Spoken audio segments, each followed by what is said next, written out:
Kaya. Hindi ko masisisi si Gaya kung lagi niyang pinagmamasan ng kanyang apo eh. Batid mo kung gaano kasakit at kahirap ang wala ng mahal sa buhay. Alam ko na. May naisip ako, halika.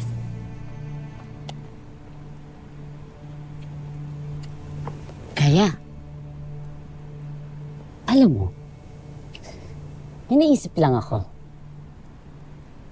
Bakit hindi mo subukang, kasi mga Eve 3 naman tayo, di ba? Di ba? Subukan mo kayang iposes yan si Tera. Iposes? Oo, iposes. Saniban. Ba't hindi mo saniban yung katawan ng kapatid mo? Hindi ba't gusto mo din naman muling mabuhay? Wala pa naman ang Eve 3 ni Tera. Ba't hindi mo hiramin muna yung katawan niya? Napanood ko dati yun eh. Dati. Maganda yung show na yun. Maganda pa yung mga bida. Nag-rating kaya yun. Pinasok nung multo yung katawan ng kapatid niya. Yung Eve 3. Basta, ang point ko, gusto mo din naman, di ba? Subukan mo na lang muna. Habang wala pa. Hiram lang naman eh.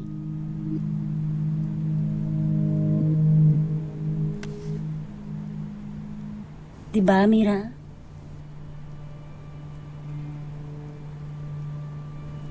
Tunay na nga na nais kong mabuhay muli.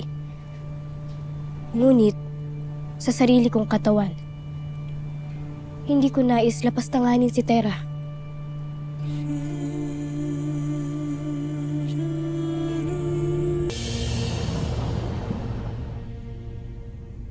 Paano na tayo ngayon magkakaroon ng kasagutan sa ating suliranin kay Tera? Tila kakaibang yung katahimikan, Nunong Imaw. Siyang tunay. Tila mayroon kang nililihim. Ay, meron akong naisip na paraan. Ngunit, ito'y lubhang mapanganib. At anong paraan ito, Nunong Imaw? Ngayong isa ng Eve 3 si Tera, maaari kayong sumangguni sa isang pantas na merong karunungan at talas ng pag-iisip tungkol sa mga Eve 3. Maaring batid niya ang sagot sa ating mga katanungan. Ngunit saan namin nahanapin ang pantas na ito, Nunong Imaw? Sa Balaak. Doon nananahan ang kanyang Eve 3. Ngunit, mapanganib na magpunta kayo roon.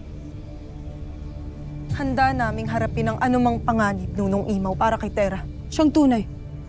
Ngunit saan namin siya makikita at mahanap sa Balaak? Ang Balaak ay hindi lamang tahanan ng mga ligaw at makasalanang mga Eve 3. Ito rin ay binubuo ng mga burol at mga islang pinamumugaran ng mga gulmorok.